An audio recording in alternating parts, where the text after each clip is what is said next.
തൊഴിലിനും സമ്പത്തിനും വളരെയധികം പ്രാധാന്യമുണ്ട്. ഒരു വ്യക്തിക്ക് തൊഴിലുണ്ടെങ്കിൽ സമ്പത്തുണ്ട്. അപ്പോൾ അത് നമുക്ക് ഫെങ്ഷുയിലൂടെ എങ്ങനെ നേടിയെടുക്കാം അല്ലെങ്കിൽ പിടിച്ചെടുക്കാം? പിടിച്ചെടുക്കാം എന്ന് ചോദിക്കുമ്പോഴത്തേക്ക് നമുക്ക് എല്ലാവർക്കും എല്ലാ സൗഭാഗ്യങ്ങളും ഇല്ല. ചിലർക്ക് സാമ്പത്തികമായിട്ട് നേട്ടങ്ങളുണ്ട്, ചിലർക്ക് സാമ്പത്തിക നേട്ടങ്ങളില്ല. ചിലർക്ക് നല്ല തൊഴിലുണ്ട്, ചിലർക്ക് നല്ല തൊഴിലില്ല. ഉള്ള തൊഴിലോ എന്നും വിഷയങ്ങളാണ്. അപ്പോൾ ഇത് പല കാരണങ്ങളാൽ ഉണ്ടാവാം. ചിലർക്ക് അവരുടെ കഴിവുകേട് കൊണ്ടുണ്ടാവാം. ചിലർക്ക് നല്ല കഴിവുണ്ടെങ്കിൽ പോലും അവർക്ക് അത് കിട്ടുന്നില്ല. അതൊരുപക്ഷെ അവരുടെ വീടിന്റെ വാസ്തുദോഷം കൊണ്ടും ഉണ്ടാകാം. അപ്പം ഇത് നമുക്ക് നമ്മുടെ സൗഭാഗ്യങ്ങൾ, അതായത് നമുക്ക് കിട്ടാതെ പോയ സൗഭാഗ്യങ്ങൾ നമുക്ക് പിടിച്ചെടുക്കാനായിട്ട് അല്ലെങ്കിൽ നേടിയെടുക്കാനായിട്ട് ഫെങ്ഷുയിലൂടെ ചില മാർഗങ്ങളുണ്ട്. ഒന്നെന്ന് പറയുന്നത്, നമുക്ക് ഫെങ്ഷു പ്രകാരം ഒരു വീടിനെ കൺസൾട്ട് ചെയ്യാൻ പറ്റും. ഇപ്പോൾ ഫെങ്ഷു പ്രകാരം എങ്ങനെ കൺസൾട്ട് ചെയ്യാന്ന് വെച്ച് കഴിഞ്ഞാൽ, നമ്മുടെ വാസ്തു നോക്കുന്നത് പോലെ തന്നെ ഒരു ചൈനീസ് മെത്തേഡാണ് ഈ ഫെങ്ഷു കൺസൾട്ടിങ് എന്ന് പറയുന്നത്.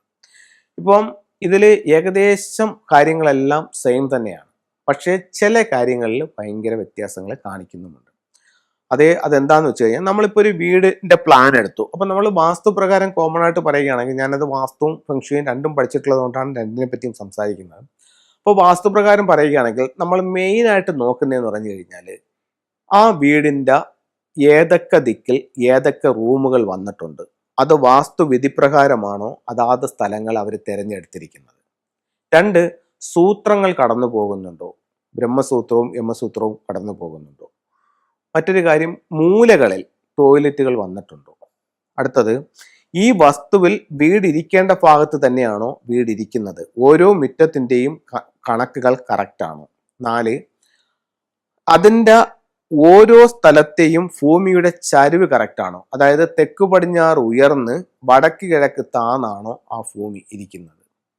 അടുത്തത്, ആ ഭൂമിയിലേക്ക് അല്ലെങ്കിൽ ആ ഒരു വസ്തുവിലേക്ക് കയറാനായിട്ട് അവർ കൊടുത്തിരിക്കുന്ന വഴി ഉച്ചസ്ഥാനത്താണോ, കിണർ കറക്റ്റ് സ്ഥലത്താണോ, മീനൻ രാശിയിലാണോ.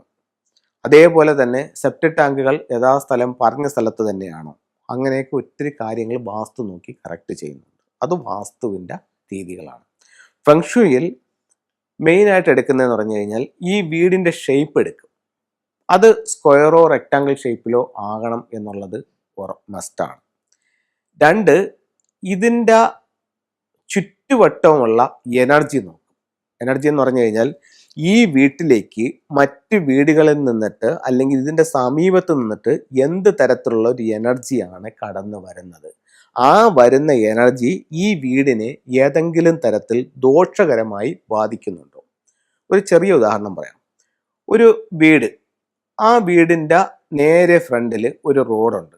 അപ്പോൾ ആ റോഡ് ഈ വീടിൻ്റെ നേരെ വന്ന് കയറിയിട്ട് അവിടെ നിന്ന് 2ആയിട്ട് തിരിഞ്ഞു പോകുന്നു. അതായത് ഫ്രണ്ടിലേക്ക് ഒരു റോഡ് വരുന്നു, അവിടെ നിന്ന് ലെഫ്റ്റിലേക്കും റൈറ്റിലേക്കും പോകുന്നു. ഇതിൻ്റെ നേരെ ഇവരുടെ വീടുമാണ്. ഇതിനെ T റോഡ് എന്ന് പറയും. ഇത് ഒരു വളരെ നെഗറ്റീവായിട്ടുള്ളൊരു ഊർജ്ജത്തെ ഈ വീട്ടിലേക്ക് കൊണ്ടുവരികയും ഈ വീടിൻ്റെ പ്രോസ്പെരിറ്റിയെ ഇത് സാരമായ രീതിയിൽ ബാധിക്കുകയും ചെയ്യുന്നുണ്ട്. അപ്പോൾ ഇതാണ് വീടിൻ്റെ പരിസരം നമ്മൾ നോക്കി അവിടെ നിന്ന് എന്ത് എനർജിയാണ്. പിന്നെ മറ്റടുത്തുള്ള സമീപത്തുള്ള ഒരു വീടിൻ്റെ കോടി ഇതിനകത്ത് കുത്തുന്നുണ്ടോ, ഇതിനകത്ത് ഏറ്റവും അടുത്ത സ്ഥലങ്ങളിലായിട്ട് എന്തെങ്കിലും തരത്തിലുള്ള നെഗറ്റീവ് എനർജി വരുന്ന എന്തെങ്കിലും നിർമ്മിതികളുണ്ടോ. അപ്പോൾ അങ്ങനെയുള്ള കാര്യങ്ങൾ നോക്കുന്നു. ഇനി ഫെങ്ഷുയിൽ അടുത്തായിട്ട് ചെയ്യുന്നതെന്ന് പറഞ്ഞാൽ, ഇതിൻ്റെ ഏറ്റവും കാതലായിട്ടുള്ളൊരു ഭാഗം എന്ന് പറഞ്ഞു കഴിഞ്ഞാൽ, ഈ വീടിൻ്റെ ഫ്ലൈയിങ് സ്റ്റാർ നമ്പർ എടുക്കുക എന്നുള്ളതാണ് ഇതിൽ ഏറ്റവും മർമ്മപ്രധാനമായിട്ടുള്ള കാര്യം. ഇപ്പം നമ്മൾ കൺസൾട്ടിങ്ങിന് വിളിക്കുമ്പോഴത്തേക്കെന്ന് പറഞ്ഞു കഴിഞ്ഞാൽ, നമ്മൾ ഓടിച്ചെന്ന് 4 വശവും നോക്കി എന്തെങ്കിലും പറഞ്ഞ് ഇനി വരികയല്ല ചെയ്യുന്നത്. വീടിൻ്റെ കൃത്യമായിട്ടുള്ള പ്ലാൻ എടുക്കും. കൃത്യമായിട്ടുള്ള പ്ലാൻ എടുത്തിട്ട് ആ വീടിൻ്റെ ഫ്ലൈയിങ് സ്റ്റാർ എടുക്കും. ഫ്ലൈയിങ് സ്റ്റാർ എടുത്തിട്ട് ഓരോ മുറികളുടെയും ഫലം അവരെടുത്ത് പറയും.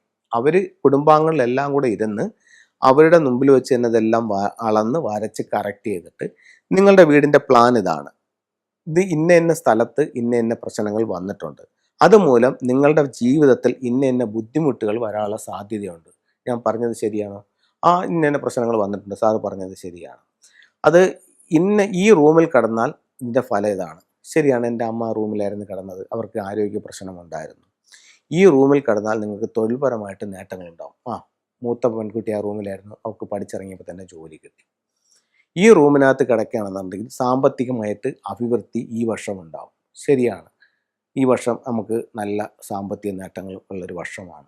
അപ്പോൾ ഓരോ റൂമിൻ്റെയും വ്യക്തമായുള്ള ഫലം നമുക്ക് പറഞ്ഞു കൊടുക്കാൻ പറ്റും. ഇനി നമുക്ക് എന്തെങ്കിലും മോശം അനുഭവങ്ങൾക്കുള്ള സാധ്യത വീടിൻ്റെ ഫ്ലൈയിങ് സ്റ്റാർ പ്രകാരമുണ്ടെങ്കിൽ അത് നമ്മളെ കൂടുതലും ബാധിക്കാത്ത രീതിയിൽ എങ്ങനെ അതിനെ കറക്റ്റ് ചെയ്യാമെന്നുള്ളതും പറഞ്ഞു കൊടുക്കും.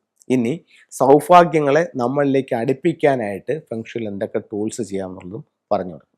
അങ്ങനെ ആ വീടിനെ നമ്മൾ കറക്റ്റ് ചെയ്യും. അപ്പോൾ നമ്മൾ പറഞ്ഞു വന്ന ടോപ്പിക് എന്ന് പറഞ്ഞു കഴിഞ്ഞാൽ നമുക്ക് ഈ സമ്പത്തും തൊഴിലും വർദ്ധിപ്പിക്കാനായിട്ട് എന്ത് മാർഗങ്ങളാണെന്നുള്ളതാണ് നമ്മൾ പറഞ്ഞു വന്നത്. അപ്പോൾ അതിന് നമുക്ക് രണ്ട് രീതിയിൽ കറക്റ്റ് ചെയ്യാം. ഒന്ന്, വീടിൻ്റെ ഫ്ലൈയിങ് സ്റ്റാർ അനുസരിച്ചിട്ട് വാട്ടർ സ്റ്റാർ 1 നിൽക്കുന്ന സ്ഥലം നമ്മൾ ആക്ടിവേഷൻ ചെയ്യുകയാണെങ്കിൽ അവിടെ ജലം ഉപയോഗിച്ച്, അതായത് അക്വേറിയമോ വാട്ടർ ഫൗണ്ടനോ ഉപയോഗിച്ച് ആക്ടിവേഷൻ ചെയ്യുകയാണെങ്കിൽ തൊഴിൽപരമായിട്ട് നമുക്ക് നേട്ടം ഉണ്ടാവും. അതേപോലെ തന്നെ ഫ്ലൈയിങ് സ്റ്റാർ നമ്പർ 9 നിൽക്കുന്ന സ്ഥലം നമ്മൾ ആക്ടിവേഷൻ ചെയ്യുകയാണെങ്കിലും നമുക്ക് സാമ്പത്തികമായിട്ട് അഭിവൃദ്ധി ഉണ്ടാവും. അപ്പോൾ നിങ്ങൾക്കിത് രണ്ട് സ്ഥലവും അറിയില്ല. കാരണം എന്ന് പറഞ്ഞാൽ നിങ്ങളുടെ വീടിൻ്റെ ഫ്ലൈയിങ് സ്റ്റാർ നിങ്ങൾക്ക് അറിയില്ല, നിങ്ങളുടെ ബെഡ്റൂമിൽ എന്ത് സ്റ്റാർ നിൽക്കുന്നു, ഇത് നിങ്ങളെ എങ്ങനെയാണ് സ്വാധീനിച്ചുകൊണ്ടിരിക്കുന്നത് നിങ്ങൾക്കറിയില്ല, നിങ്ങളുടെ എൻട്രൻസിൽ എന്ത് സ്റ്റാർ നിൽക്കുന്ന അറിയില്ല. ഇപ്പം നിങ്ങളുടെ വീട്ടിൽ 3 ബെഡ്റൂം ഉണ്ടായിരിക്കും. അതിൽ 2 ബെഡ്റൂമിലും ആളില്ല, ഒരു ബെഡ്റൂമിലാണ് നിങ്ങൾ കിടക്കുന്നത്. നിങ്ങൾ കിടക്കുന്ന ബെഡ്റൂം വളരെ മോശം ഫ്ലൈയിങ് സ്റ്റാർ ഉള്ള ഒരു ബെഡ്റൂം ആണെങ്കിലോ, നല്ല പ്രോസ്പെരിറ്റി ഉള്ള സമ്പത്ത് വരുന്ന അല്ലെങ്കിൽ തൊഴിൽപരമായിട്ട് അഭിവൃദ്ധി വരുന്ന മറ്റ് 2 ബെഡ്റൂമുകൾ ഈ ഒരു സത്യം നിങ്ങൾ തിരിച്ചറിയാതെ പോയതിൻ്റെ പേരിൽ നിങ്ങൾ ഒഴിവാക്കിയിട്ടാക്കിയിരിക്കും. അതായത് നിങ്ങളുടെ സൗഭാഗ്യം നിങ്ങളുടെ തൊട്ടടുത്ത റൂമിലുണ്ട്, പക്ഷേ നിങ്ങളത് കണ്ടില്ല, നിങ്ങൾക്കത് അറിയില്ല. നിങ്ങൾക്ക് കോമൺ ആയിട്ട് ഒന്നേ അറിയാവൂ, കന്നിമൂല ഭാഗം ഉപയോഗിക്കുക. അതുകൊണ്ട് നിങ്ങൾ കന്നിമൂല ബെഡ്റൂം ഉപയോഗിക്കുന്നു. ചിലപ്പോൾ കന്നിമൂല ബെഡ്റൂമിനേക്കാൾ പ്രോസ്പെരിറ്റി ഉള്ള മറ്റൊരു ബെഡ്റൂം ആ വീട്ടിലുണ്ടാവും, പക്ഷെ അത് നിങ്ങൾ അറിഞ്ഞോ അറിയാതെയോ ഉപയോഗിക്കാതെ പോകുന്നു. അപ്പോൾ അത് കൃത്യമായി നിങ്ങളൊന്ന് മനസ്സിലാക്കുക. അപ്പോൾ അത് മനസ്സിലാക്കിയിട്ട് അതിനെ നിങ്ങളൊന്ന് കറക്റ്റ് ചെയ്യുക, ഉറപ്പായിട്ടും നേട്ടങ്ങളുണ്ടാവും. ഇനി നിങ്ങൾക്ക് കോമൺ ആയിട്ട് എന്ത് ചെയ്യാൻ പറ്റും, അക്വേറിയം അല്ലെങ്കിൽ ഫൗണ്ടൻ എവിടെ വയ്ക്കാമെന്ന് ചോദിച്ചു കഴിഞ്ഞാൽ നിങ്ങളുടെ സ്വീകരണ മുറിയുടെ വടക്ക് ഭാഗത്ത് ചെയ്യാം. അത് നിങ്ങൾക്ക് തൊഴിൽപരമായിട്ട് ഒത്തിരി നേട്ടങ്ങൾ ഉണ്ടാക്കും. അപ്പോൾ തൊഴിൽ നേട്ടം ഉണ്ടായാൽ ഉറപ്പായിട്ടും സാമ്പത്തികമായിട്ടും നേട്ടം ഉണ്ടാകും. ഇനി നമുക്ക് ഫെങ്ഷുയുടെ ചില ടൂളുകളിലേക്ക് പോകാം. പ്രധാന വാതിലിനെ ലക്ഷ്യമാക്കി വരുന്ന നെഗറ്റീവായിട്ടുള്ള ഊർജത്തെ ഒഴിവാക്കാനായി ഫെങ്ഷുയിൽ ഉപയോഗിക്കുന്ന ഏറ്റവും സൂപ്പർ ടൂൾ ബാഗ്വ മിറർ. 8 ദിക്കുകളും അതിൻ്റെ സംരക്ഷണവും. ബാക്കോ മിററിൻ്റെ ലെഫ്റ്റിലും റൈറ്റിലുമായി ഓരോ ഫ്യൂഡോക്സിൻ്റെ സിമ്പിൾസ് വെക്കുന്നത് വളരെ നല്ല റിസൾട്ട് തരുന്നുണ്ട്. അപ്പോൾ 2 സൈഡിലായിട്ട് ഇതുപോലെ 2 ഫ്യൂഡോക്സിന് വെക്കാം. ഇത് പ്രധാന വാതിലിൻ്റെ പുറത്തായിട്ടാണ് വെക്കുന്നത്. അതുപോലെ തന്നെ ചിലർ പറയുന്നുണ്ട്, സാറേ വീട് വെച്ചതിന് ശേഷം ഭയങ്കര കണ്ണാണെന്നൊക്കെ പറഞ്ഞ് പരിതപിക്കുന്ന ഒരുപാട് ആൾക്കാരുണ്ട്. അവർക്ക് പ്രധാന വാതിലിൻ്റെ സമീപത്ത് ടർക്കിഷ് ബ്ലൂ ഐ എന്ന് പറയും, ഇത് നിങ്ങൾക്ക് ഹാങ് ചെയ്യാവുന്നതാണ്. വീട്ടിലേക്കുള്ള ദൃഷ്ടിയെ ഒഴിവാക്കാനായിട്ട് ഈ ഒരു ടൂള് നിങ്ങളെ സഹായിക്കുന്നതാണ്. അപ്പോൾ എല്ലാവർക്കും എല്ലാ ഐശ്വര്യങ്ങളും ഉണ്ടാവട്ടെ എന്ന് പ്രാർത്ഥിച്ചുകൊണ്ട് നിർത്തുന്നു. നന്ദി, നമസ്തേ.